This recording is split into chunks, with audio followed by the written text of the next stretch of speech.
All right, good evening, everyone. Welcome. Today is Thursday, March 12th. We're here for our second budget work session.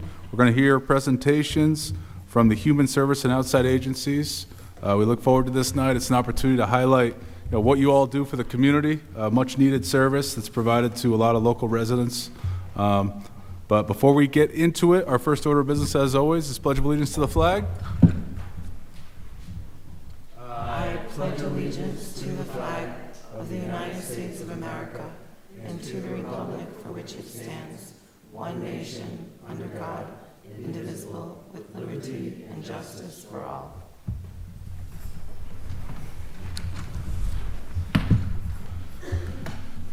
Next on the agenda is the land acknowledgement statement.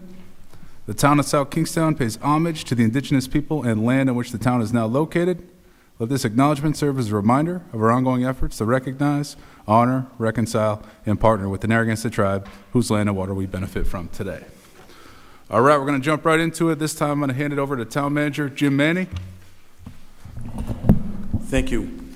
This evening, I'll give you a very quick executive summary on this, very quick, and then I'll turn it over to Luke Murray, who did a great presentation for this, and then we'll get right to the testimony of the people here. So just looking, we have 24 requests for these budgeted items. And last year we had 180, we had 25 last year, we have 24 this year. Have $182,050 that is budgeted to possibly be allocated. The requested funds this year are $269,024 compared to last year of $296,412. And it was awarded of $182,050 last year, and to be determined what it would be this year.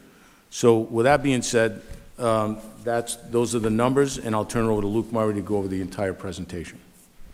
Sure. So I have a brief introduction, and then we'll get to the applicants this evening. Just to note that all the organizations, I did instruct them to try to keep it brief, allow time for questions. We do have 24, as we said, and so we'll try to get through those as quickly as possible. Just a review for the benefit of the public and all those attending. Human service organizations, these are typically nonprofit agencies that support low-income, elderly, those with disabilities, or experiencing life challenges. These can be health clinics, senior citizen programs, congregate meal centers, all of which are represented tonight in a crowd. Outside agencies, these are typically the nonprofits we see out in our community doing good for the community in general, right? Not necessarily health and human service focused, but they do great things. So these are our village associations, business support organizations, veterans group, museums, et cetera, that enliven and enrich our community. They are a force multiplier for us, and this is exactly why this council steps up and gives that money out, as you all know. Because we can put very little money in, they can leverage that money and do great things for our community. So that's really the goal here, is to take small amounts and match those funds and make good things happen in our community.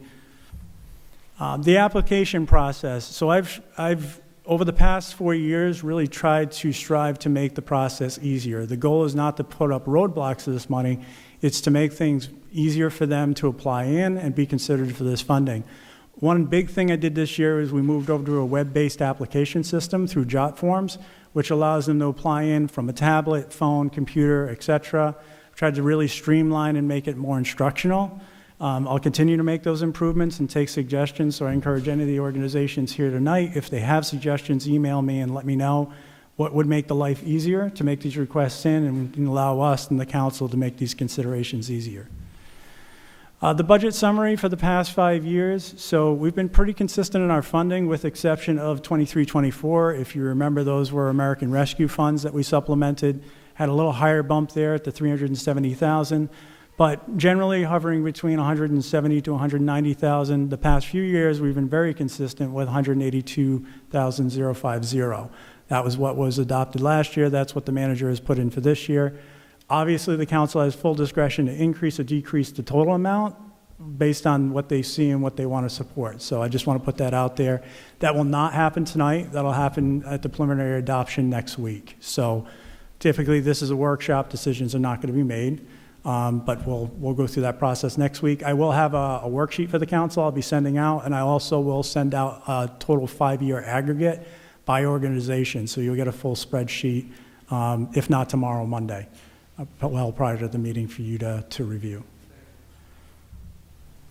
So a little change this year with celebrations. So this is sort of a built-in HSOA funding we typically do. The parades that we support are designated to this program. The one difference is, and if you remember, the Firemen's Parade hadn't really been going, and it hasn't requested funds for the past several years. Last year I came to you requesting reallocation of funds to the VFW in support of the other 2 parades because it's gotten more expensive. In consideration of that, and we haven't had any correspondence with that organization. I have reached out. I've made a recommendation that we go to just supporting the 2 parades at higher amounts because their costs are getting higher. So it'd be $7,000 for the Memorial Day Parade and the Veterans Day Parade. Again, still under discretion of council, but I'm making that recommendation in consideration of past couple of years. As the manager said, we do have 24 applicants. That's down 1 this year. Similar amount budgeted, and we are over by approximately $87,000. So there's some tough decisions, as always, to be made. And again, unless the council wants to increase the total amount. So I don't need to tell you the typical considerations. This is just a recommended list. I will note in here if they're proposing some sort of matching funds. Typically like to see skin in the game, but not required. But the ability to do the most good for our community is always welcomed. So, and that's determined by you, the council. So, without further ado, we'll move into the presentations and try to get through. And the first one coming up tonight is Johnny Cake Center for Hope. The current funding request is for $30,000. Last year's allocation was $30,000. That means no increase. The previous 5-year allocation was $220,000. Kate? Good evening, everyone. My name is Kate Brewster. I'm the Chief Executive Officer of the Johnny Cake Center for Hope. I want to thank you all for your past support, which has been amazing. It's great to be among so many of my colleagues tonight. And I'll be brief. For those who are unfamiliar with the Johnny Cake Center, our goals are to nourish, house, and help our community members thrive. Last year, more than 2,000 people came to us for some type of assistance, most commonly food. Half of those people were children and seniors, and 70% are South Kingstown residents. We've requested $30,000 to support our food and nutrition programs. Today, we actually spent upwards of $200,000 directly purchasing food to ensure that we have healthy options in our pantry, and also now our youth center where we're feeding young people. Last year, visits to our food pantry climbed to an all-time high in recent years, reaching close to 9,000. We expect that number to increase as SNAP and Medicaid changes take effect this coming year. We know people are going to lose both their food and health care assistance. We have relied on financial support for our food pantry from both the towns of South Kingstown and Narragansett, and we again really appreciate all that you do to make sure that no one in our community goes hungry. I will leave it at that. It's a pretty simple, straightforward request, and again, I thank you all for your support, and Councilman Marin, who every time he calls me now, I know there's a major snow or other crisis coming down the pike, which is always a good reminder to make sure that we're prepared for that. So again, thank you all. Thank you, Kate.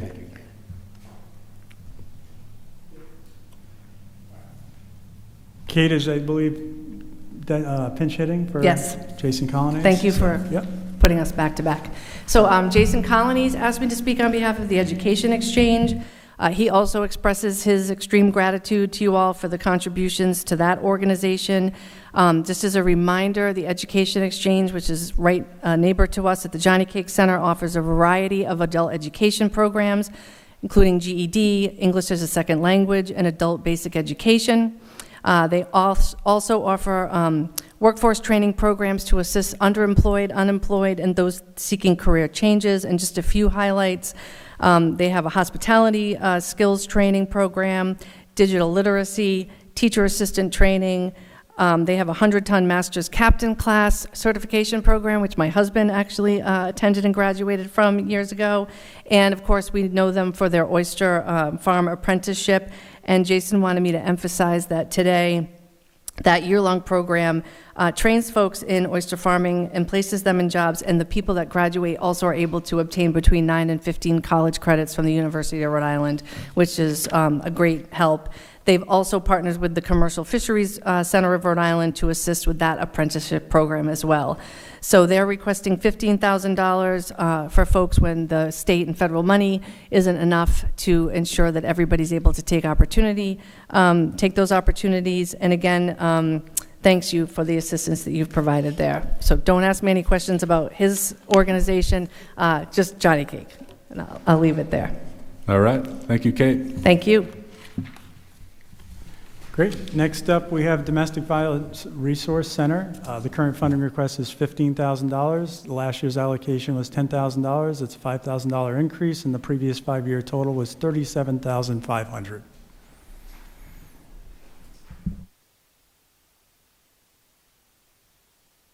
Oh, could you just hit the button on the right? Hi, everyone. My name is Michelle LePage. I'm the Executive Director at the Domestic Violence Resource Center.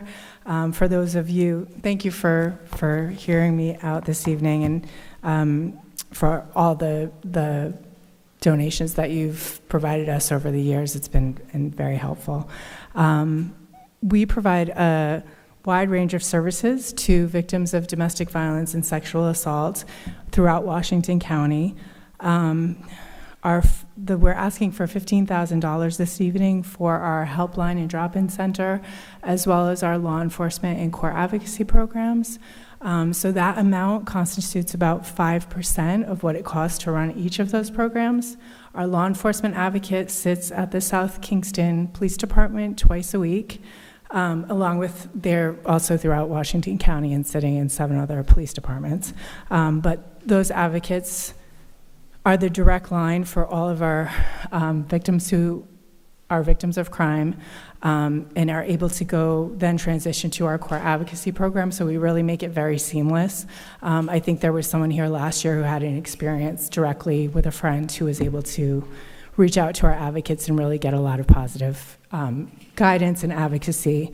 And our drop-in center and hotline, I'm sorry, I don't know why I'm nervous today. Our direct line to all of our services. So through our drop-in center, which is located at 61 Main Street in Wakefield, clients are able to have access to all of our other services, including core advocacy and law enforcement advocacy. But we also have a residential program that consists of an emergency safe shelter for women and children, transitional housing, and permanent supportive housing, and all of those are also located in South Kingston. This year, DVRC served 2,068 clients, which was a 33% increase over the last 2 years. So we're really seeing, I did have a prop with me, but I left it in my car. We're really seeing that over the past 3 years with a lot of growth in our agency where we've been able to hire new people and provide more counseling services, more support groups. We have expressive arts therapy groups, and about 19% of those clients are residents of South Kingston. And those are the people who are reporting where they're from. Some people do come in. We don't require people to provide where they reside, but for those who did, it was about 19% this past year. And many of our clients who live in our residential program then transition into our South Kingston schools. They gain employment in South Kingston. So we are very appreciative of any help that you can provide us. Like I said, the funding we're requesting for both programs constitutes a little over 5% of what it actually costs to run core advocacy, law enforcement advocacy, and the drop-in and helpline center. Does anyone have questions? All right, excellent, thank you. Thank you for hearing me out. All right, next we have the Warm Welcome House of South County. Current funding request of $25,000. Last year's allocation of $10,000. That's a $15,000 increase with the previous 5-year total of $40,000. It's the right. My dad always says when he's behind a slow driver, it's the pedal on the right, sir. Thank you for offering me the opportunity to speak to you and share with you the work that the Welcome House does. My name is Jessica Mowry, and I'm the Executive Director of the Warm Center, which operates the Welcome House of South County. As most of you probably know, the Welcome House provides emergency shelter and all of the array of supportive services for about 20 people per night. It includes 2 transitional housing apartments upstairs on the 3rd floor and 19 beds on the 2nd floor. We are currently serving as the regional access point, which is the homeless response for Washington County. The request that you've received this year includes a little bit of an increase because we are anticipating some foundation repairs that we need to make. So in addition to our primary mission of preventing and ending homelessness, we need that structure to carry out not only the emergency shelter services, but also some of our outreach services and navigation, which really center around housing problem solving. So last year, we served over 5,000 people in Washington County. The Welcome House was able to provide emergency shelter for 80 individuals. Over 33 of them were 55 and older, and 41 of them had chronic health conditions, with 26 having documented physical disabilities that inhibited their ability to work. I will say that one of the things that I'm most excited about is our growing work around housing or homelessness prevention and really stabilizing people in housing. So last year in South Kingstown, we were able to divert 130 individuals from experiencing homelessness, which I think is sort of where the rubber hits the road in this work. If we can prevent homelessness from happening in the first place, then the system is much better off, and so are the people in our community. So I'm happy to take questions. Thank you for the consideration. Mike, thank you for calling every time there's a snowstorm.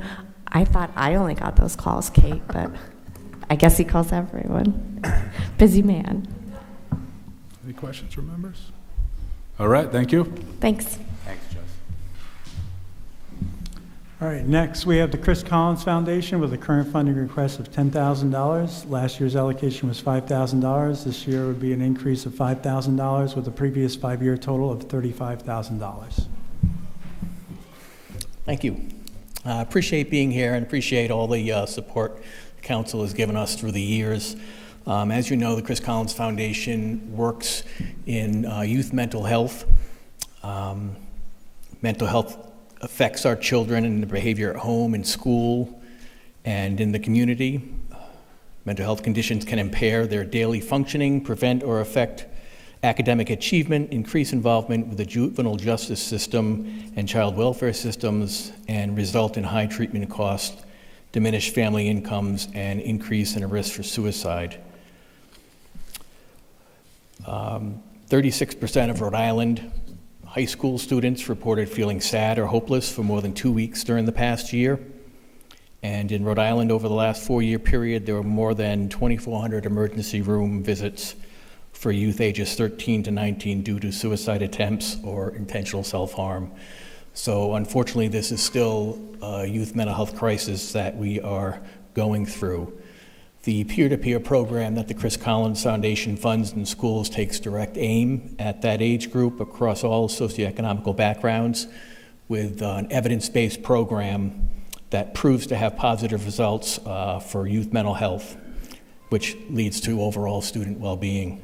The program's benefits extend outside of the school environment as the foundation works to increase and normalize the discussion on mental health, share information and promote local mental health resources, and provide life-saving suicide prevention trainings. The program that we fund runs at both South Kingstown High School, Broad Rock Middle School, Prout School. We do work with URI as well, and the peer-to-peer program, which we started 8 years ago in South Kingstown High School. Narragansett High School is now in 30 schools across the state. So it's a proven program that has tremendous effects. We really feel like we're making a generational change with mental health and the stigma that still surrounds it. So we appreciate the council's support to help us fund this, and I'd be open to any questions. Thank you, Mark. All right, you. thank you. Next, we have the Kane Child Development Center. Current funding request is $15,000. Last year's allocation was $9,000, a $6,000 increase this year with a previous 5-year total of $36,000. Hi, I'm Christina. I'm the director of the Kane Child Development Center. First, I'd like to thank you for the grant money last year. We were actually able to refresh our building by painting it a beautiful bee yellow. And then we also got a much needed sign made that is over near our mailbox now. So now people it actually looks like a school that people want to come to, and it's very inviting. We've gotten a lot of response from the new changes. We've already refreshed all the classrooms by me. I've actually painted all 3 of our classrooms. Now we're just looking for some funding. We got to replace our infant rug. It's starting to have some wear and tear from over the years. We're also looking to make our empty classroom that we have into an indoor gym space for the kids when we can't get outside in the winter months, which helps with, even though they're ages infants to the age of 5, their mental health is important as well, because when it's the winter time, they can't get outside to play, so they're all getting kind of stir crazy being in the classroom. So we have a gym space that they can go to kind of get their energy out. That's what our goal is for the fall, to have that room ready, because we've been serving the town of South Kingstown for over 50 years. We also collaborate with URI and have practicum students come in and do their practicum hours with us every spring semester. We're doing that right now.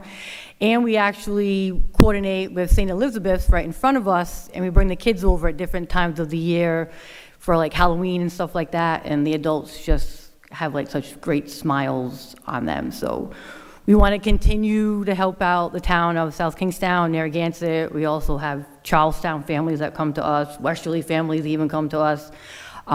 We are currently at 26 kids. We can have up to 38, and we have actually more kids coming in the next coming month. So we're pretty much going to be almost at capacity, and starting a wait list soon. So. All right, thank you. Any questions? Thank you. All right, next up, we have Southern Rhode Island Volunteers with a current funding request of $6,000. With last year's allocation was $6,000, so level funding for this year with the previous 5-year of $26,000. Hi, everybody. My name is Lindsay Bush. I am the Executive Director at Southern Rhode Island Volunteers. Our organization assists older adults to stay in their own homes instead of having to go into institutionalized living, nursing homes, assisted living, that kind of thing. We offer transportation to any kind of medical appointment in the state of Rhode Island, pharmacies for med pickup, grocery stores, food pantries. We also offer delivery if the people can't get out of their homes, so delivery from those grocery stores and food pantries. We also offer companionship for the more shut-in neighbors. And of all the programs that we do have, one of the most important ones is the safety check that all of them provide. Sometimes our volunteers are the only person that these people see for the day or even the week. Sometimes they're the only people they even talk to for the day. So we also have a referral program that if we can't help with whatever that senior needs, we refer them to whatever other organization might be able to, whether it's a state or town or nonprofit. We try to at least help in any little bit of way that we can whenever somebody calls. Just about over half of our clients are all from South Kingstown. That is definitely our biggest population that we serve. And it has been since we started 45 years ago. So thank you for the chance to provide services to South Kingstown. We really appreciate it. Thank you. Thank you. Thanks. Next up, we have Neighbors Helping Neighbors, Rhode Island, at current funding request of $5,000. Last year's allocation was $5,000, so this would be a level fund, and the previous 5-year total is $28,000. Hi, everybody. I don't know how many of you are familiar with Neighbors. I think most of you are from other years, but in brief, our mission, we've been around since 2012, to provide no-cost home repairs to low-income homeowners in Washington County. So that means we work in 7 or 8 towns, including South Kingstown, where I also live. And we do a wide range of projects, repair broken steps, replace boards or entire decks, install water heaters, lots of those lately, wheelchair ramps if needed for elderly or disabled people. We also are finding that we are providing a significant number of roofs lately, which is a little bit harder to make our resources stretch to meet those needs out there. But once people know that you're doing roofs, that's about the scariest home repair people face. So we're seeing more of those, and actually 2 of the projects we were looking at in the last couple of months in South Kingstown have been significant roofs. In 2025, we worked probably on 36 properties in Washington County. Paid contractors for 30 of those projects, given changing regulations about who can do the kind of work that we do. And when we probably spent about, 130 volunteer hours to make those projects happen. In 2025, we received 6 applications from South Kingstown residents, but after some site evaluations, not all those projects were eligible and matched our criteria. We don't work on second homes, we don't do cosmetic painting and things like that. We really try and focus our mission, make our dollars stretch so that we're helping homeowners who really wouldn't be able to stay in their home if a home repair wasn't done, or certainly improving and maintaining the quality of that home. So that's kind of who we are. We're currently talking again, another big roof project here, possibly a $12,000 roof, and we'll see what the site survey committee says about that, if we're able to do it. Most often, though, the repairs tend to be the kind that I've already mentioned. And given the rising cost of building repairs, it's certainly a burden when a big repair comes due for people who often can't afford to do it themselves. So we're grateful to South Kingstown for the support we've gotten and hope that that can continue. Thank you.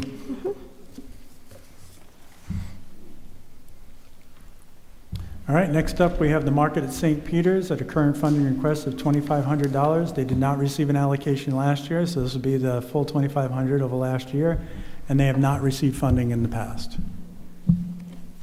Good evening. Just an overview of our mission. Our mission is to provide food and personal care and actually home care products to those who are food insecure or having financial difficulties. We operate out of the St. Peter's Church, but we are really a community project operating within a church. And we do that as a specific definition because we're not a mission or a ministry of the church.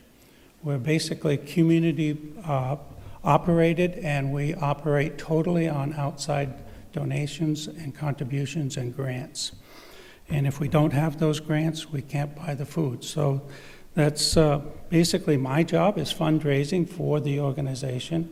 And we do recognize the use of the facility of the church, and we indicate, we understand that that represents about $65,000 investment from the church itself as in-kind services. Not actual cash, but the use of the facility. We have to set up and take down every week because we use the space that's otherwise used by the church. So we have no permanent residence and no permanent space. We operate with 30 volunteers, which work almost every day of the week, and we have 1 part-time coordinator.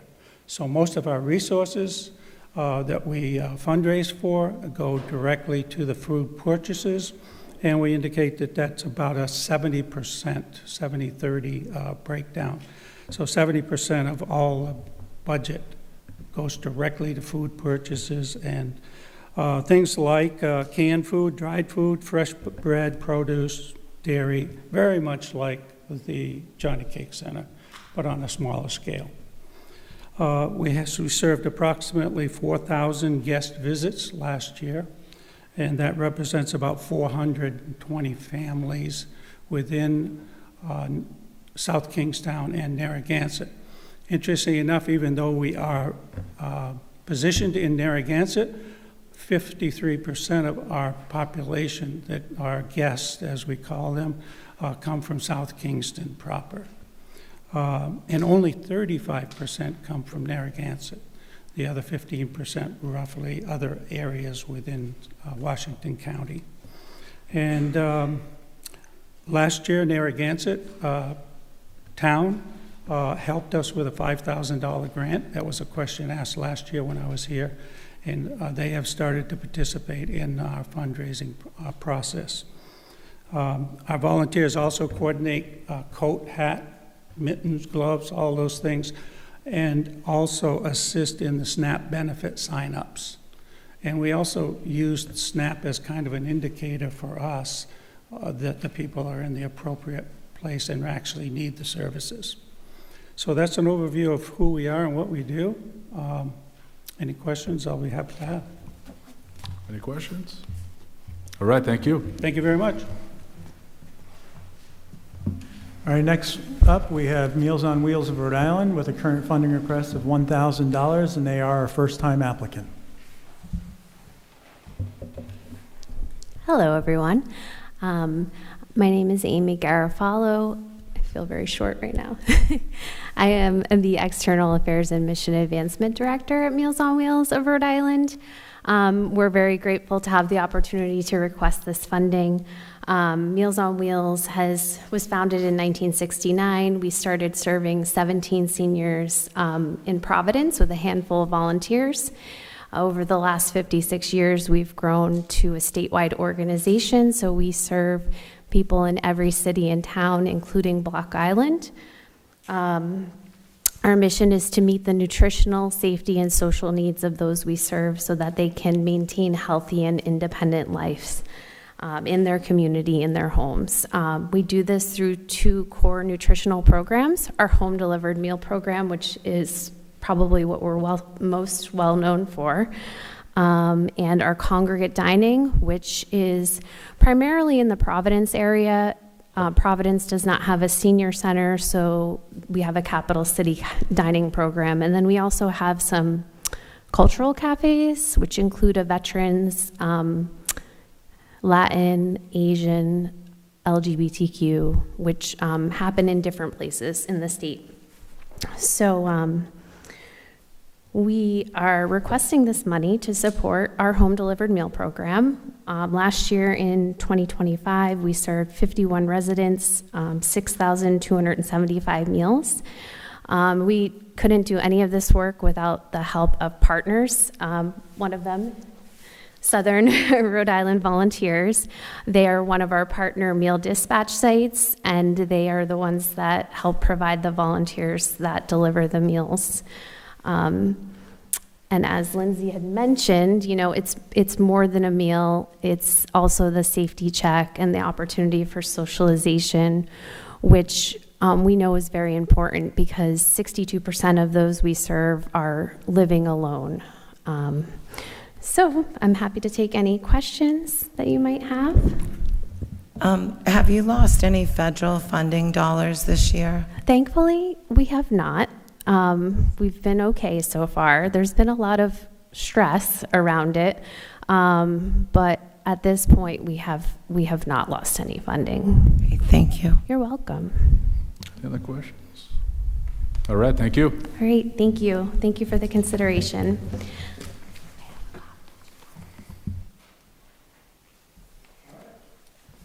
Next up, we have the Union and Kingston Fire Districts. Current funding request of $10,000. Last year's allocation was $10,000, and the 5-year total is $125,000. Chief? Great, thanks for having me again this year. As you know, the Union Fire District and the Kingston Fire District provide fire protection for the town of South Kingstown. And this grant has been helpful for our scholarship program. We handled over the last year, we were up to almost 1,600 calls for service, which is a new high for us. As you can understand, meeting the demands of those types of calls require additional manpower. So we've been recruiting well, getting a lot of people in, and we're able to handle the calls of service. As you know, we also were able to handle 44 calls during the recent blizzard of 26. And also, you may have noticed we've had a little bit of an uptick in structure fires the last few weeks. So everybody's been doing a great job, and unfortunately, those things happen, but at least we're able to respond and deal with the emergencies and when they happen. So the scholarship money is very useful for retention. We give it out to high school students from South Kingstown and Prout, and also members of our department that are doing continuing education. So if you have any questions, I'm happy to. Oh, I am also representing Tommy Reed from Kingston, who couldn't be here tonight. Thanks. Just a simple question. Do you use all the scholarship money every year? We do. We usually get quite a few applicants, and what we try to do is we try to at least give all the applicants something as long as they go into a qualified higher education facility. So we do use up all the money that we have, yes. There's usually not a shortage of people looking for the funds. Thanks. Thanks. Thank you, Chief. Thanks again. All right, next up, we have the Wakefield Village Association with the current funding request of $15,000. Last year's allocation was $5,000, so a $10,000 proposed increase with a 5-year total of $25,000. Thanks, Luke. Good evening. Thank you for the opportunity to speak. I'm Jennifer Knock. I'm the Vice President of the Wakefield Village Association. The WVA works to support a vibrant, welcoming, year-round downtown. But our mission goes beyond supporting just businesses. We're working to build community. Because when people feel connected to a place, when they gather there, celebrate there, and engage with their neighbors, that sense of community strengthens the entire village. In addition to our regular events, our 4 river fires, the Halloween stroll, and the Lights in the Village holiday event, this year we're also taking on the facilitation of the 2 Ladies' Nights events and the Saugatucket River cleanup, which was formerly managed by the Friends of the Saugatucket. The funding we're requesting tonight, $15,000, would go directly toward the cost of the infrastructure that makes these events possible. Specifically, it would help cover the costs such as police and EMS details, restroom facilities, waste removal, marketing, and other logistical necessities. It would also go to fund the rebuild of our website, making the website more of a community resource and a platform for other local nonprofits, as well as businesses to get the word out about their events. It's important that you guys know that the WVA is making some changes to how we fund our work this year. We've eliminated membership dues for businesses in order to make participation more inclusive and more accessible. So if you have a business in Wakefield, you have a voice in the WVA. We're here to support our small businesses, and so we'll no longer be relying on them to help fund our events. Instead, we're working toward getting 501c3 status and pursuing grants and sponsorships to fund the rest of our events. This request of the town is part of that transition. As part of the Main Street America South County cohort, we're getting an amazing education in how to grow a community. And it's the first time that all of these organizations, like the Chamber, the EDC, and the Town Council, have truly partnered with a common goal. These events are a return on your investment in that education. These aren't just one-time events. We're establishing a community culture. We're in the midst of a really great revitalization in downtown. Let's ride that momentum. This request isn't just about supporting events. It's about investing in the kind of shared public experiences that bring people together and make Wakefield Village a place that we're all proud to call home. Thank you. Any questions? Any questions? Thank you. Thank you.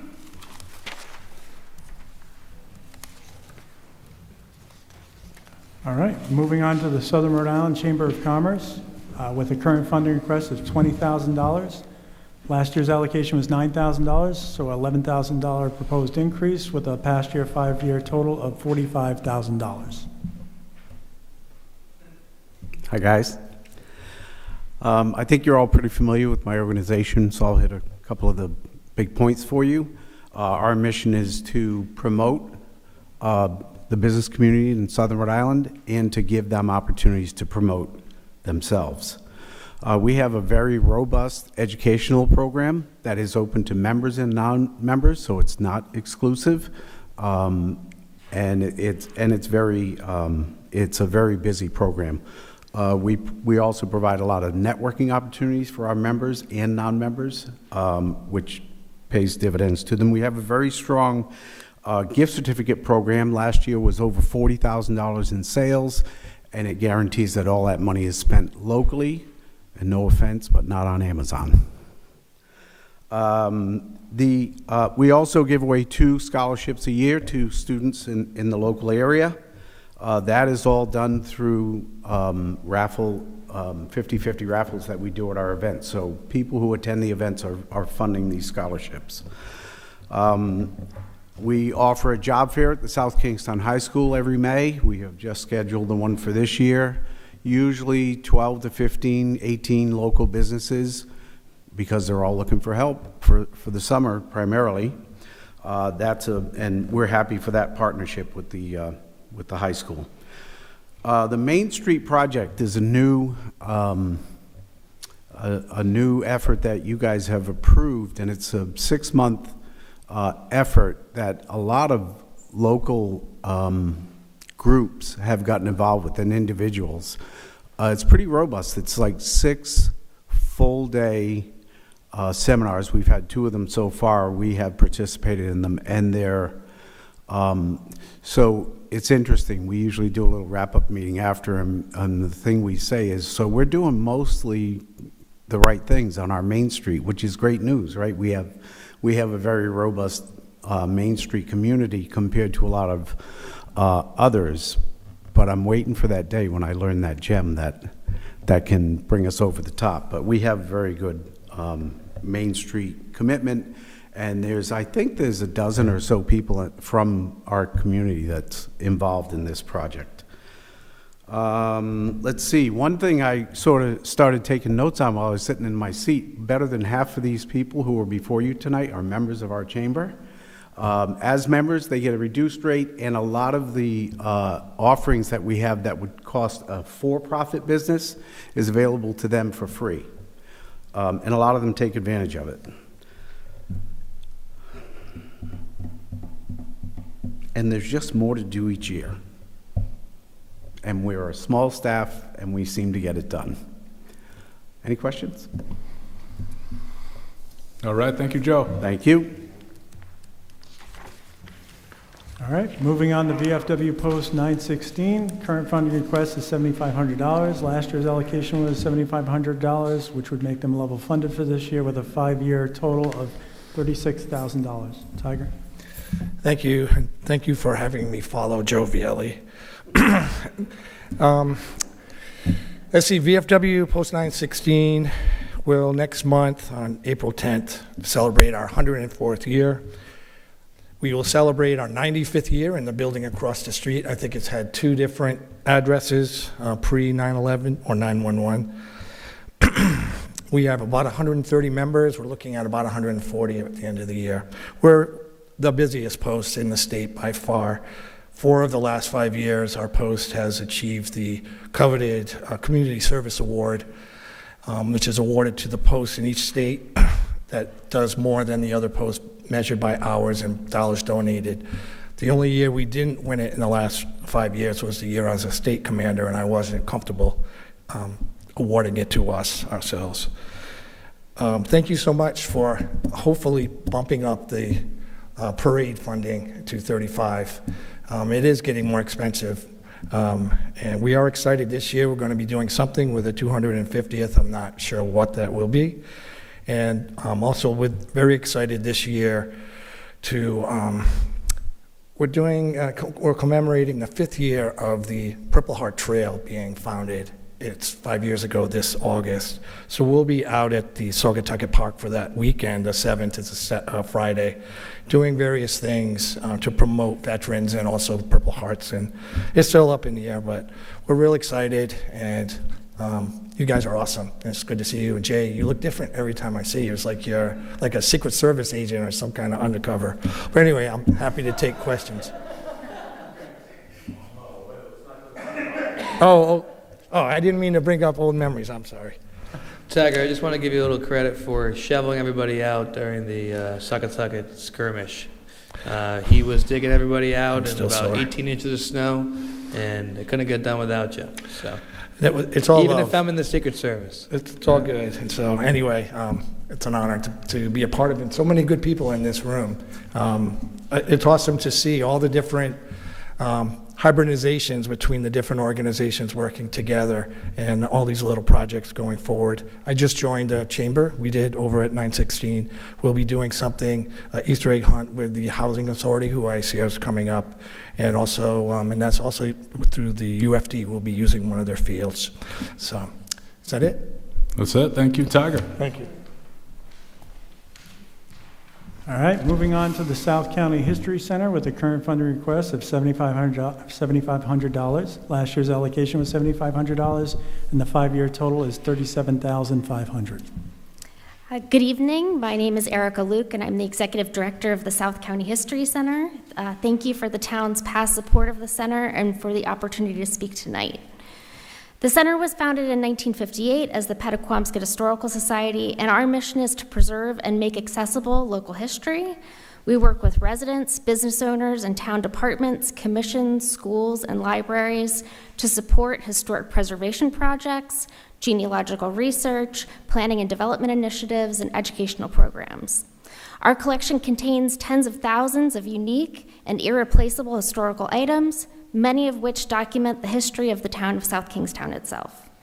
The center is headquartered in the old Washington County Jail in Kingston, and among our current exhibits is Her Story, which celebrates women's history and was made possible by the town's generous support. This year, we are asking for your help to preserve two important and quite large local history collections, the Sheldon's Furniture Company collection and the Anne Kenyon Morse collection. The Sheldon collection, donated by the late John Sheldon III, documents the business's history back to its founding in the 1850s. The records within the collection document the Sheldon store and its relationships with other local businesses and its many customers.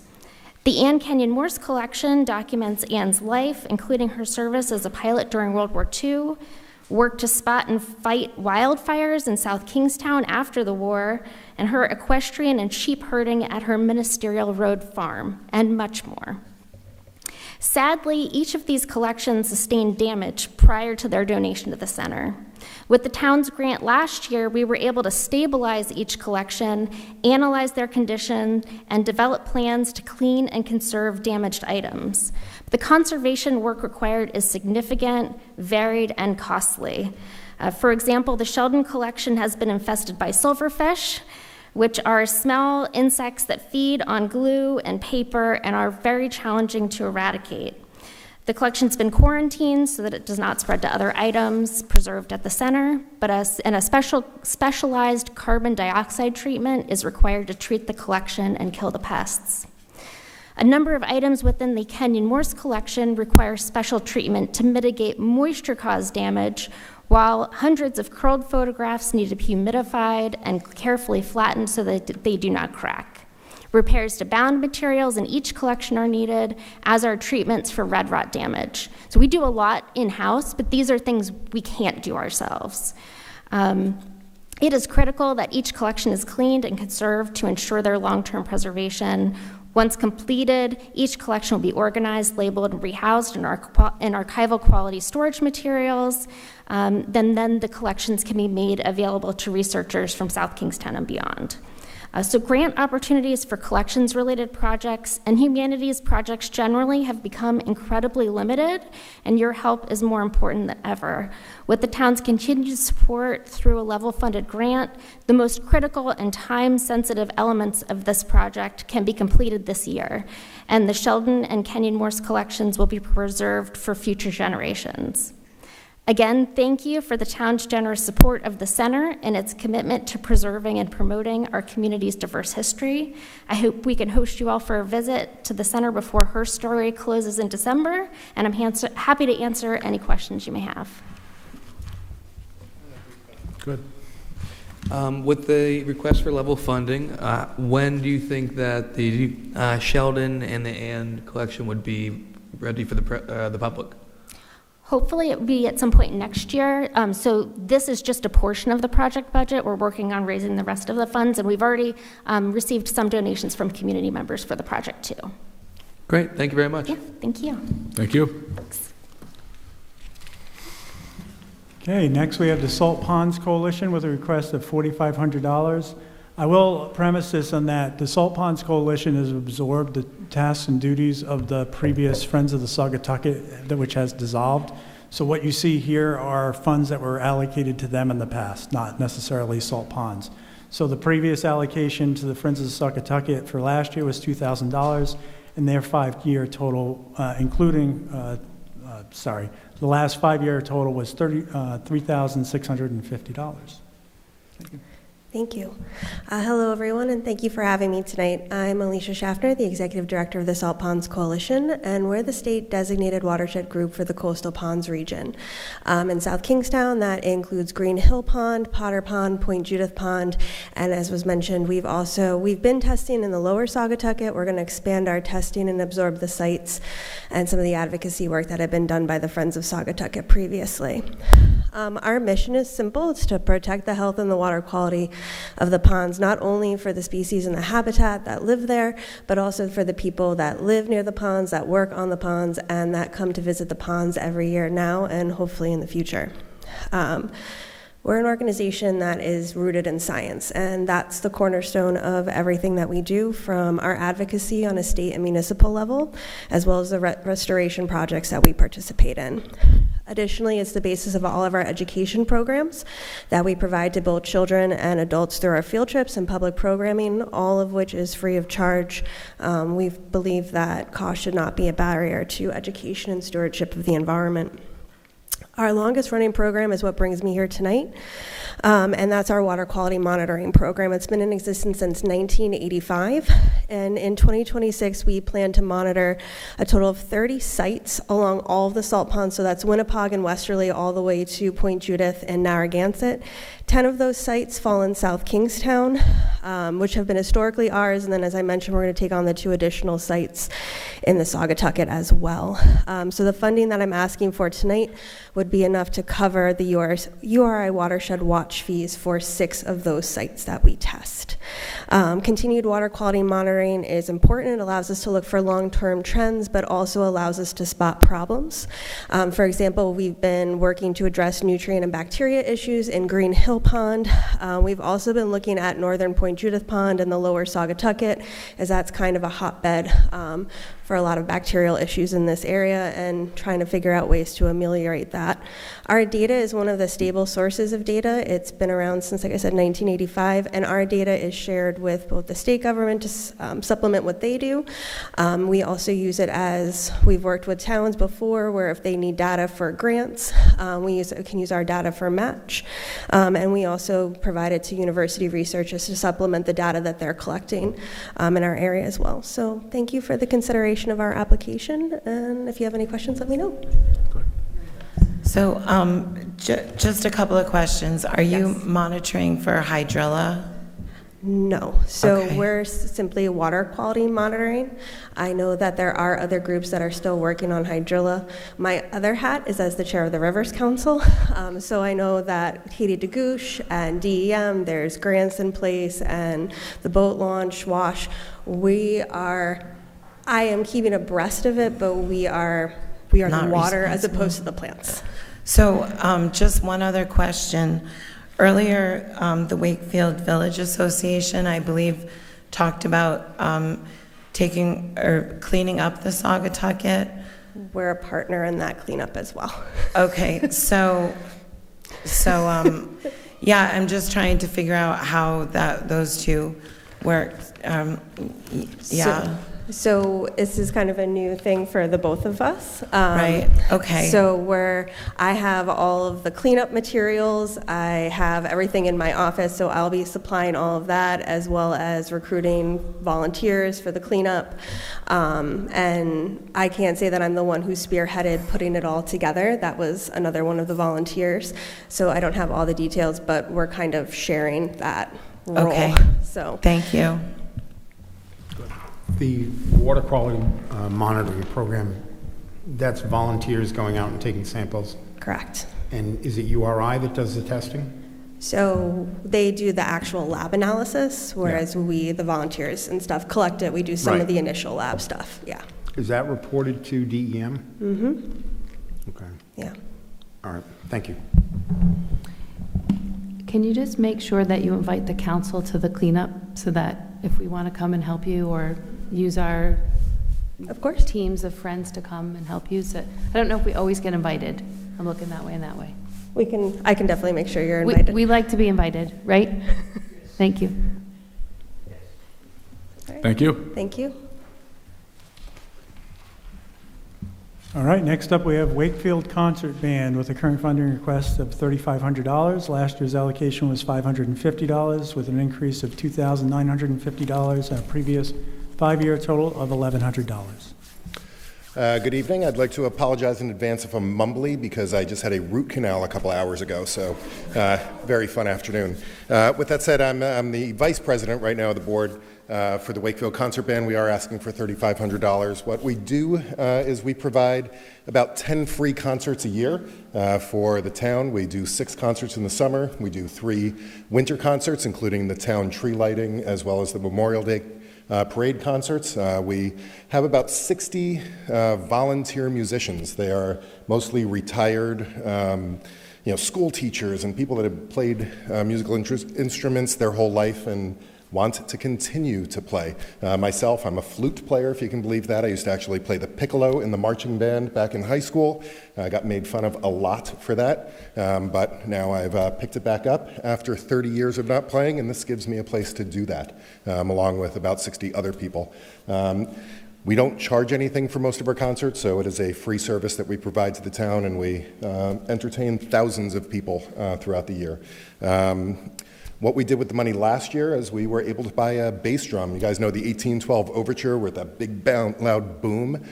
We got a bass drum that we could make that big loud boom during all of our concerts during the summer. What the money also goes towards is we have to buy music. Starting next year, when the South Kingstown School goes away, when it gets transitioned over, we may lose our storage space. We're going to lose our rehearsal space. So we're going to be looking for places to replace that as well. So we're going to be looking for even more help, hopefully, in the next couple of years. But that's what we do. Play music for the town and make a lot of people happy. So, questions? All right, thank you. Thank you. Thank you, Jeremy. All right, next up, we have SK Housing Authority Services Development Corp. Current funding request is $20,000. Last year's allocation was $18,000, so that'd be a $2,000 increase with a $72,000 allocation over the last 5 years. Thank you. Hello. Hi.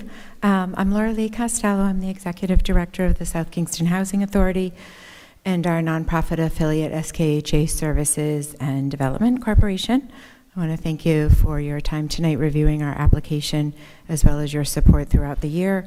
And I want to extend a special thank you to council members Ali and Wedgemont and the town manager for their time today participating in our press conference, which was so exciting. So thank you for being there.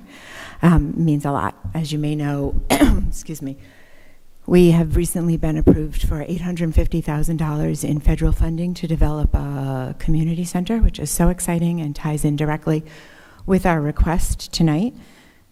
For context, I wanted to share with you that the Housing Authority is South Kingston's largest provider of low income and affordable housing. We currently have 70 public housing units. We administer approximately 100 housing choice vouchers. 95% of our residents and program participants are low income. 50% of the households include a person with a disability. 40% are seniors, and 43% are members of the BIPOC community. In addition to the housing that we provide, we are striving to sustain and expand our ability to provide wraparound and supportive services, which is the essence of our request tonight. We do have in place collaborations with local partners, including Johnny Cake Center, St. Vincent de Paul Society, the Kitchen of Hope, Tides Family Services, Education Exchange, Boys and Girls Club of Newport, and Tri-County Community Action, among others. because of their generosity and your generosity, we are able to provide services on site at no cost to our residents. Some of those services include case management, behavioral health counseling, youth programming, resume development, financial literacy and budgeting. We're also preparing to launch a community garden educational program, which is going to be really exciting, in collaboration with the University of Rhode Island Cooperative Extension. So we are asking for this funding to be able to continue this work. We've also, as a courtesy of the funding from here, been able to employ a part-time resident engagement specialist, and she does some outreach and engagement with the residents and helps to coordinate services. So that's been very helpful. And I think we all know anecdotally and with actual evidence that increasing housing stability improves outcomes in physical, mental, emotional health, financial outcomes, education. So being able to provide these services on site is really, it's paramount to helping families achieve self-sufficiency and becoming more engaged participants in the greater South Kingston community. So happy to answer questions. And that's my pitch. Any questions? All right, thank you. Thank you all. We do appreciate it. All right, next up, we have the Wildlife Clinic of Rhode Island with a funding request of $5,024. Last year, they did not receive an allocation, so it'd be a full request for this year. They have not received funding in the past. Good evening. My name is Bill Morissette. I'm the Executive Director of the Wildlife Clinic of Rhode Island. Thank you for having me here tonight. The Wildlife Clinic is the only emergency veterinary hospital for wild animals in the state. We're open 365 days a year. During the busy season, which is May to September, beginning last year, we increased to 16 hours a day to service people that were in need with wild animals. In addition to our veterinary services, we are a teaching hospital. We have, for a number of years, taken interns in from colleges, not only in Rhode Island, but from around New England. New for 2026, we now do have a full-time staffed educational department. We were funded by the Governor's Workforce Board, and we created the Rhode Island Life Sciences Internship Pathways Program. And so we will be providing paid internships to, right now, 11. We're hoping with some additional funding that we believe we're going to get paid internships for 30 young people this year. In addition, we have started to do in-school programming. So we are going into schools and doing program K through 12. So relative to this area, Kingston Hill Academy, we worked on a third grade curriculum that was piloted there. We're at the Compass School. We did the after-school program at the Johnny Cake Center. We did the YMCA. We did the summer camp programs there, and we've done a lot of Girl Scout presentations that have come to the clinic as well. We also are working a great deal on research. We are partnered with URI, and we're providing veterinary services for the bobcat tracking program that URI is doing. In addition, we're partnered with the neuroscience department at Providence College. We're providing bird strike specimens to them so that students can study the neurology related there. We're also partnering with Tufts University, and we're tracking zoonotic diseases in different types of research with avian bird flu and that type of thing. The request that we have tonight is related to the animals that we provide care for. Last year, we did provide care for 157 animals from South Kingston. 9 came from the animal control officers, and the rest were from residents. And I think the numbers are kind of difficult to understand, so I just wanted to speak about one of those 157. It was a barred owl that was hit on Tuckertown Road on December 1st. People that lived right there saw the bird. They were not able to figure out whether it was hurt or not, but the next morning they opened their door to go to work, and there's the owl there injured. So they called us. We sent out 2 people to get the owl. We brought him back, evaluated him, and he had a head injury. He was moved to intensive care. We have intensive care unit with oxygen tents and that type of thing. December 8th, we had to perform surgery to remove his right eye because he had no vision in the right eye and it was painful pressure. After that, he was moved to a step-down unit. January 13, we flight tested him, and he failed because he had too much feather damage. So we moved him back to the step-down unit. And January 30th, he went through what we call an imping procedure, where you get donated feathers from a specimen, and you actually glue the feathers onto the owl. And so we put him under anesthesia. We did that, and of course, the weather didn't cooperate this year. We couldn't get him out in the flight cage quick enough, and the feathers were damaged. So March 12th, today, he's still in our care. We're calling around to centers nationally looking for donated feathers. DEM and URI are also helping us. And so at present, this owl has been in our care for 102 days. The cost right now for this owl is $10,000. And it brings up big ethical questions, doesn't it? Should you spend $10,000 on an owl, especially when you look at the people that are in this room and all the needs that they represent? There are people that want to save owls, and I'm not here asking for $10,000. The request that I'm asking for comes to $32 for this owl.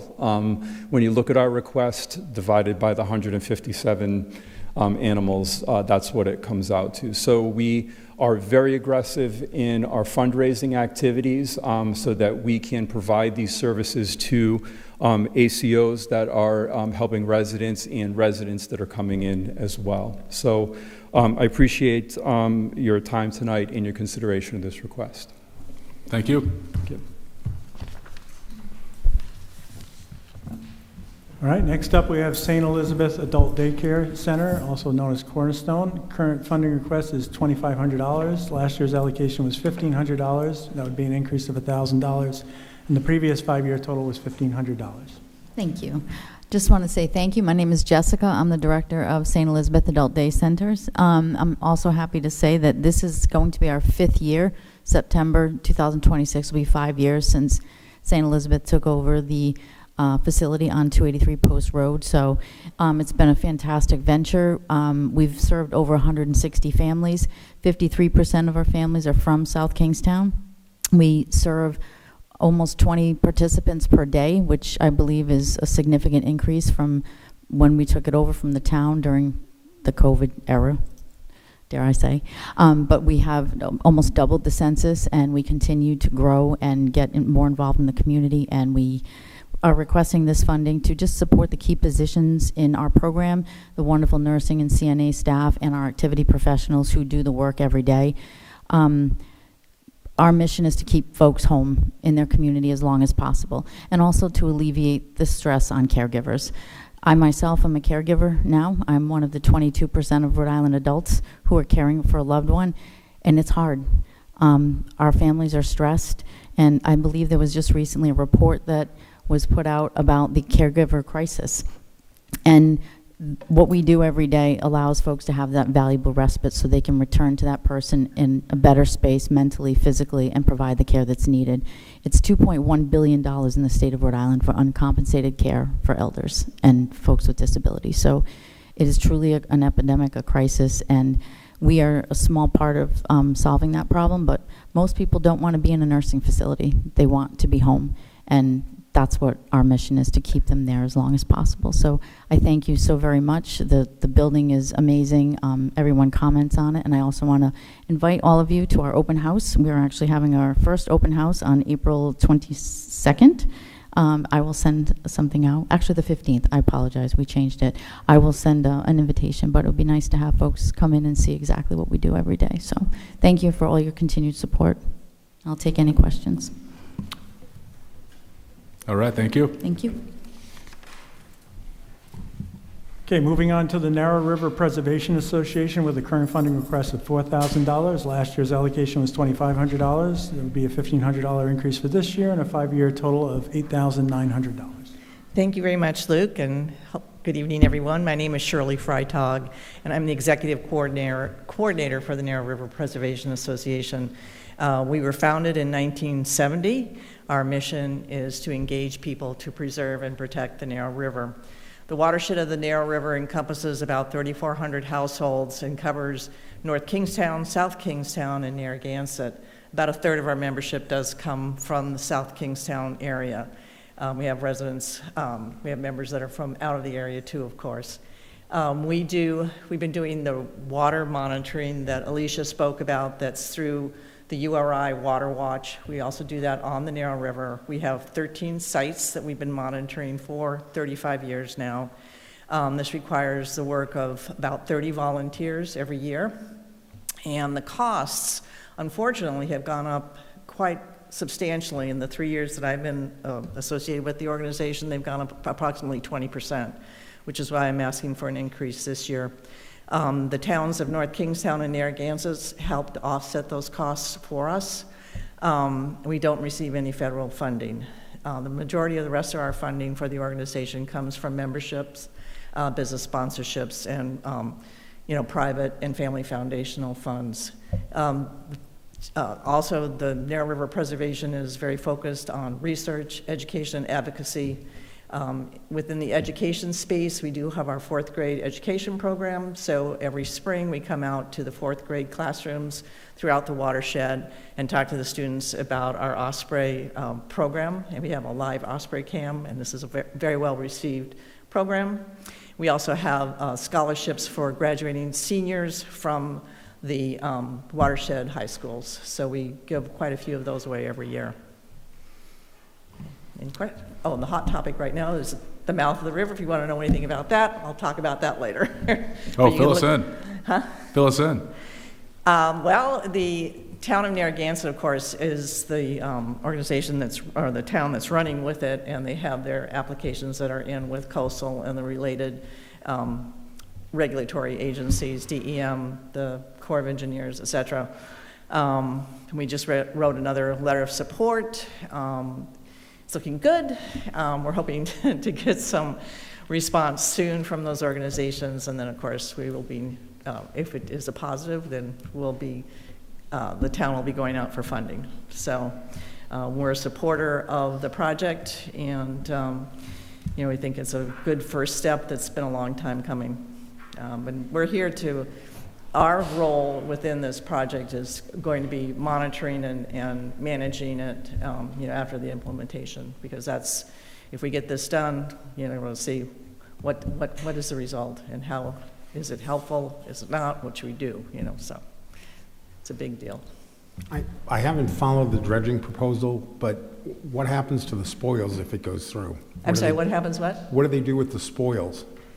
The material they're dredged? going to be, by the way, it's just manual dredging, so it's not going to be the hydraulic dredging, so they're going to have the big machines that come in, and they're going to build up a big dune where the house used to be, at the end of the mouth where the Dunes Club is.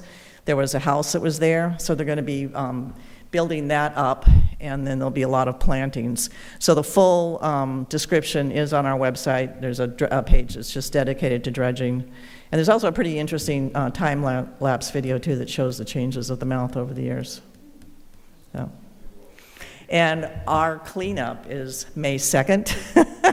And we partner with an organization called Orca. And Alicia, you guys partner with Kevin, too? Yeah, he's great.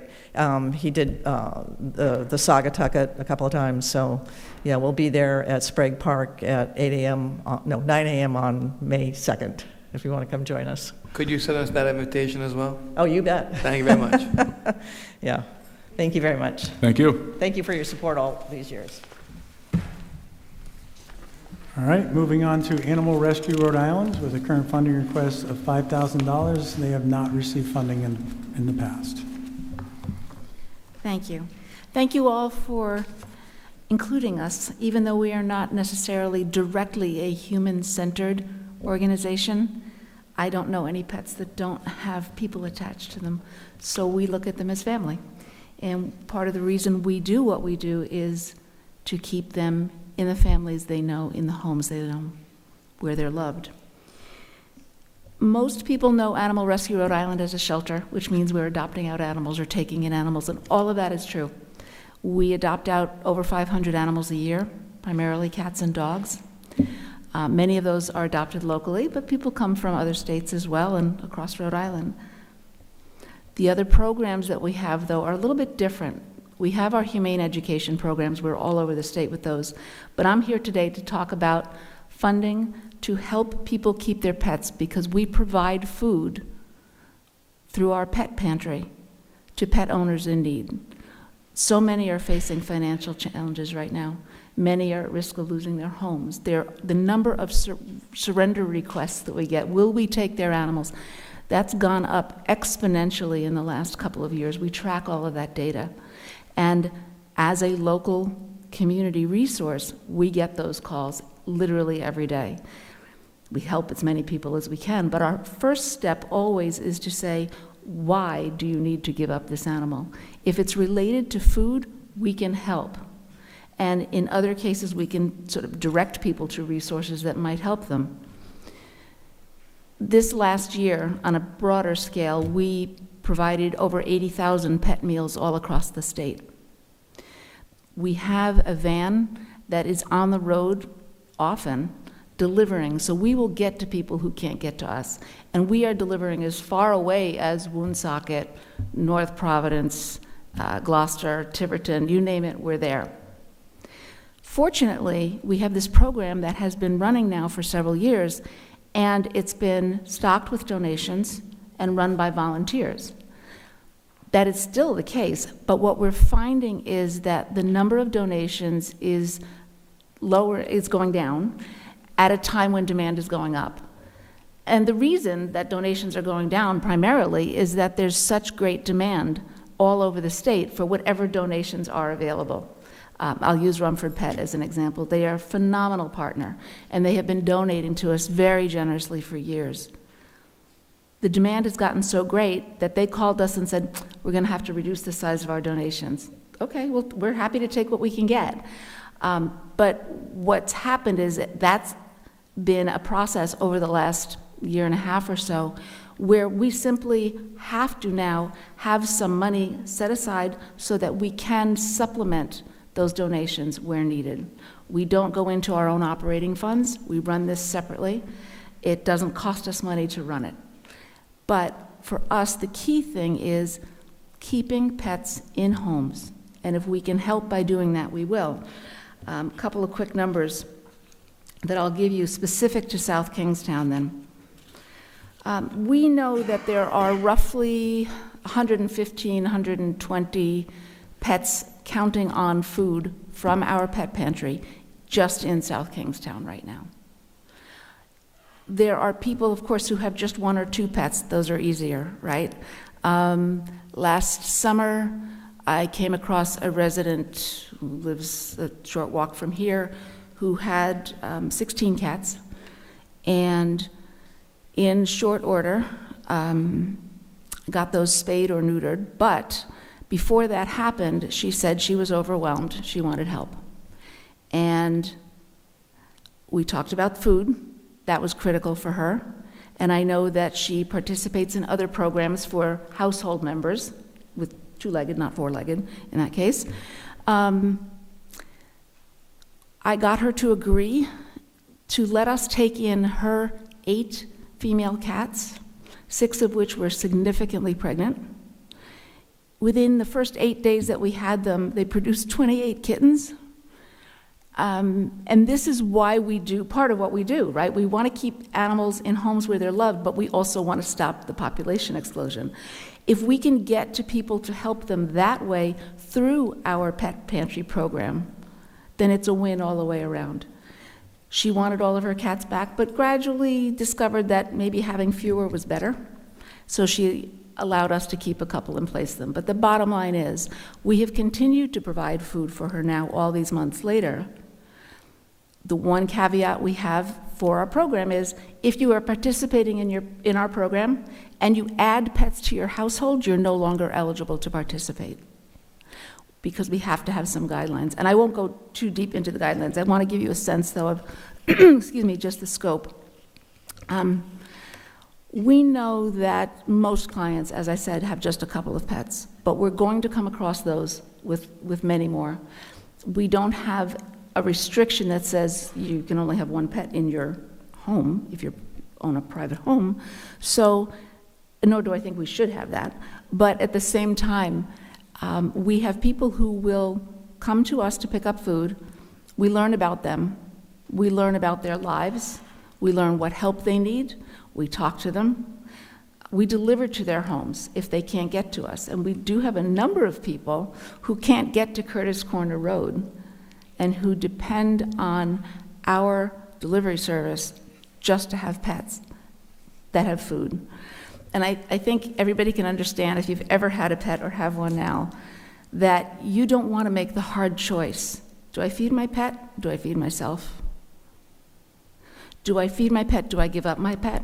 Do I just let my pet outside? It'll be better off. It'll figure it out.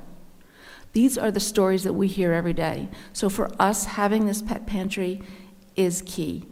Being able to continue it and not have to say no or reduce the number of orders we can produce for people and they request them, that's key for us too. And I come to you tonight to say, if you support that in any form or fashion, we welcome that, because the challenges are getting bigger by the day, and we never want to say no. That's not what we're there for. Lastly, I would just say that if any of you haven't been to the shelter, please come. Just come take a tour. Just let us know. You'd love to come in and take a look around. Come see the pet pantry. Go home with an animal. That's it's a thing. It's a bonus. But really, see the pet pantry. Understand who we are and what we do. We've been there since 1938 in the same location, and we're really thrilled to be a part of this community. So, thank you. Thank you. Any questions? No? Thank you. Thanks. All right. Moving on to the World War II Foundation. Current request is $10,000. This is a new applicant, and I will apologize. This description got carried over with an accidental mouse click. So this does not reflect what you're requesting the money for, so I would just note that. I'm sure you're going to highlight what you are requesting. No problem. For. No problem. We can dance. My name is Tim Gray. I'm the president, founder, and filmmaker of the World War II Foundation. We started out, we produced about 44 documentary films for PBS on World War II that air all over the world. Our primary narrators of those films now are Jim Nance at CBS Sports, actors Gary Sinise and Paul Giamatti, and also Keith Morrison from Dateline. Born out of my work with films was a collection of artifacts that I had been collecting since I was about 6 years old. So my wife finally said, it's time for you to open a museum, and we did that on Main Street. And we have about 7,000 World War II artifacts in the museum. It's considered the most comprehensive collection in the United States and was recently ranked by National Geographic as one of the top 10 World War II museums in the world, along with the National Museum in New Orleans, Auschwitz-Birkenau in Poland, the National Museum of the Pacific in Fredericksburg. So one of the top 10 World War II museums in the world is in Wakefield on Main Street, which I'm very proud of, being a native of South Kingstown. We host dozens of community events. We have actors, authors, people from the community who are caught up in World War II, or their parents were caught up in World War II. So one of our key elements there is the community events. School visits. We opened up in 2019. We've had about 5,000 students through the museum. These are middle school students. These are high school students. These are college students. Education is the most important thing that we do. We do not charge for veterans. We do not charge for students. We do not charge for educators. We have a very low admission price of $10 because we want to keep the museum affordable for the people in the community. We draw heavily from this area. And since the National Geographic ranking came out, now we're drawing from all over New England. Those people are staying. They're shopping local, they're eating local, so it's great to see so many people coming down and just not returning to their homes after they visit the museum. We set an attendance record in 2025. We have a sign up thanks to Jack Reed on Route 1, which has been a tremendous asset for us. We will set another attendance record, we believe, in 2026. So your money would go towards helping these students continue to go to the museum for free, helping us. We utilize virtual reality films at our museum that we have shot in France, Germany, Belgium, and at Pearl Harbor. We utilize AI. We teach the kids about the new technologies, and we try to give them an immersive experience about World War II. So this is our first time asking for money. We've been around for a little bit, but I'd like to invite any of you to come down and see the museum. We have some of the rarest artifacts of World War II, including the shovel Hitler used to christen the Autobahn in Germany. We have his German Shepherd Blondie's dog collar. We have a lot of original speeches from Mussolini and the guy with the little mustache who tried to take over the world. We have a lot of speeches from him. It's just a very immersive museum, and people ask us why it's not in Boston or New York or Philadelphia or Washington. We say this is where we want it to be because I'm a part of this community and we wanted this community to have this. So we have no plans to ever move, and we want South Kingstown to kind of know what's there and invite you to come in. So happy to answer any questions. I just wanted to say thank you because I was able to stop in there during a Veterans Affairs, State Veterans Affairs meeting you had at the coffee hour. Yeah. And he's not underselling it. I mean, he has all of the artifacts from World War II, Japanese, German, Italian, Allied forces. I'm very impressed. Thank you. So thank you for what you do. Thank you. Yeah, we love to have veterans. There are not many left. And so when a World War II veteran comes in, it's like having Mick Jagger come into the museum, and everyone, they want to know, they want to learn. This isn't being taught in schools anymore. So a lot of the schools, when they come to the museum, it's the first time the students have heard about D-Day or Pearl Harbor, or it's a very tactile museum. They're able to touch things. A lot of it's not behind glass, and that's what makes this museum quite different. I would just like to echo my colleagues' comments. It's really an overwhelming experience. I went through with Dick Pike, yeah. And a veteran had donated to me an MP armband, and I dropped it off there for you guys to have. It's on display. That's awesome. Thank you. You're welcome. It's really, I would like to just go in there and spend the day. It is really overwhelming, and just really powerful to see those things with the guy with the little mustache, and to see that stuff is powerful. We've got great docents, and we've got a great museum curator, and they do a great job. They're younger people, and they do a great job of educating tourists, but more importantly, the people from South Kingstown who come in and donate their artifacts because dad or grandpa was in the war, and everything they donate gets put on display. I mean, we need to expand, but we want families locally to come back in and say, this is grandpa's uniform and here's his story because it's on his uniform. So that's very important to us. Yes. So in June, I had the opportunity to spend 7 hours in the New Orleans National Museum. So now I'm coming in. Good. My husband is a World War II. He loves that stuff, and I think it's probably because we're friendly with Chris and Gloria Heisler, who probably were. I took Chris to Normandy in 2006, and he was part of our very first film that we did of the 45 that we've done. And, he has an amazing story. And Gloria was my English teacher in high school. Yeah. For anyone who doesn't know, he was a South Kingstown resident, and he jumped on D-Day. He was 26. And in his pocket was the wooden cricket, which was the tell that you would know that he was a friendly. Yeah. And he lost it when he jumped. Yeah. So that never was found. And he hid for 3 days and eventually was captured. And you have that book that he compiled. He's just we have amazing. His uniform too, and it's just incredible. We try when they do come in, especially if they're local, we get the write-up, we get the history, and it's on the uniform. So it just makes it localizes it for the people, localizes that global conflict for the people. So I will confess I have not been in, but I think you gave us a pamphlet a couple of meetings ago, and it came out of my bag just today, so good. I'll be in on Saturday with my husband. Thank you. Thank you very much. I don't have a question. I just want to make a note of excessive immodesty. Immodesty? Modesty. Of the 40 films that you mentioned, the documentaries, 7 of them won regional Emmys. Yes. Yeah. Thank you. Got to put that there, too. Hey, very that doesn't impress my wife, but thank you very much. So, yeah.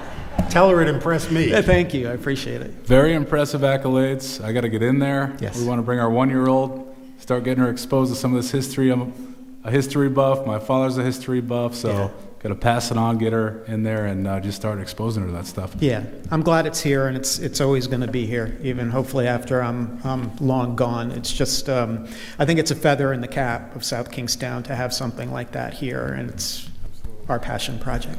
Absolutely. You know what's really interesting, and I know you know this, the high school is in walking distance, so it's always going to be this beautiful classroom that students can always use. Had we ever moved the high school, it would have never been so easy and walkable. We get a lot of foot traffic, and they'll come in, and Ann Monahan Hathaway will bring her Holocaust class in, and we've got a very extensive Holocaust collection too. So, yeah, it's been a great relationship.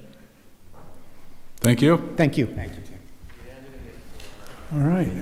We are nearing the end. I just want to take a moment. I know I'm a facilitator and administrator of the program, but this is one thing I really enjoy. Part of my job is dealing with all the organizations and really seeing how this community runs behind the scenes. So I just want to personally thank all of you and encourage you to reach out if you recommendations you have for the process for next year. So as a reminder, we have the preliminary adoption of the budget next Wednesday, March 18th, and just for those in the room, that is when the sort of, council will deliberate the allocations and the funding will be set for the budget on that date. So as I discussed earlier, they can adjust those amounts in total and by organization. So you're welcome to tune into that process. Luke, this woman here, the Boys and Girls Club was missed. Oh, sorry. I apologize. Did I not have? Oh, I did notice that they're not on the list. So because they usually are. Summer camp. Come on over. I know exactly what you do. Yes. So Camp Grosvenor. I apologize. So come introduce yourself, and thank you for letting us know. Thank you for all that you do, and it's good to see a lot of you who I saw today. I think that project is outstanding, and hopefully the Boys and Girls Club can help to support it too with programs. As you know, the Boys and Girls Clubs of Newport County approaches South Kingstown every year for funding for camp scholarships at our Camp Grosvenor in Saunderstown. And each year we are able to bring South Kingstown kids to camp, the ones who need it most, which is in line with our mission, to enjoy a full summer of activities. We have everything from soup to nuts, and what it also does is make sure that the kids don't have lost opportunities over the summer, which is very important. So last year, thanks to your generosity, out of the 219 children who enrolled at camp last year, 22 were from South Kingstown, and 16 received scholarships to attend camp. And then outside of the camperships, just so you know, we also had 5 teens, South Kingstown teens, work as counselors in training and junior staff at camp, and they got paid for it too. They went through all of the proper training, essential skills development. So we're glad to be partners with South Kingstown in a couple of different ways and to serve your kids. So this year we are once again approaching for camperships, funding for camperships, and we hope you give us due consideration. Go ahead. Do we have their pay? I don't recall. So they were missed on the slide. I think I actually deleted the slide, so I'll make sure that gets in an amended package. I believe your request was for, was it $20,000? What was it? Okay, $20,000 request. And I will get the council the information on all of that. What did we give you last year? Do you recall? Was it, I know it was 15 last year. Okay. Yeah, 15,000. And it was 20,000 in 20, 21, 22. Yep. And 23. So it was a 5-year of $95,000. Thank you. And you can, Luke, you can add them to the spreadsheet that you're going to send the council. Well, they're on there. I don't even know what happened. It just got deleted out.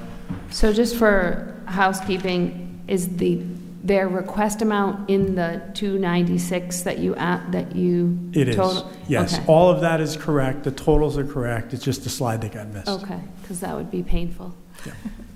Okay. Thank you very much. Thank you. Thanks for waiting, too.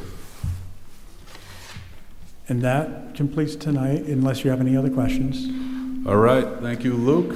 I just want to say, this is our third meeting of the week. I can only speak for me. We might be a little exhausted because we've been so busy. Please don't take the lack of questions for a lack of interest, because I know I would want to speak and engage with all of you. A lot of your missions we know, and what you do all the time, and we talk to you outside of that.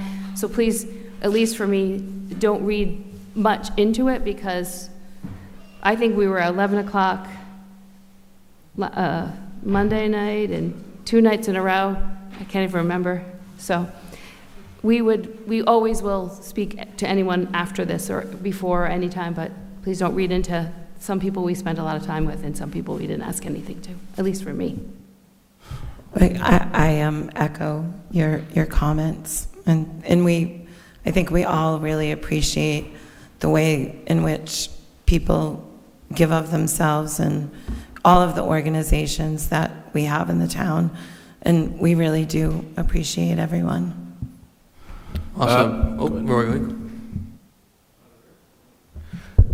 Also, it's not easy coming up and speaking in front of in public. So thank you for coming out here and spending the time with us this evening. So we appreciate what you do.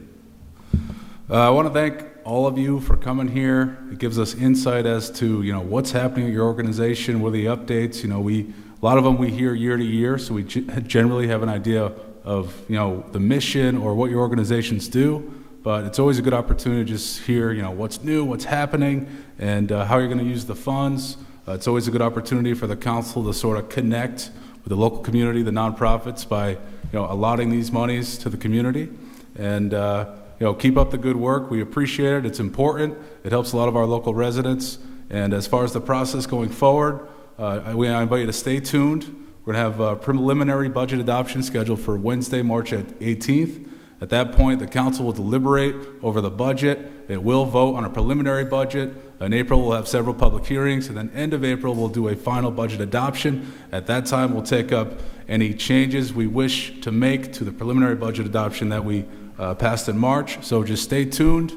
Try to stay informed of what's going on, and we're going to do our best to fund everyone the full extent we can. Obviously, the requests for monies exceed what the budget has allotted in terms of what is to go in total to all the organizations, but we're going to do our best to spread the money around the best we can. And thank you again. It's been a good meeting, and keep up the good work for our residents and the community at large. Thank you.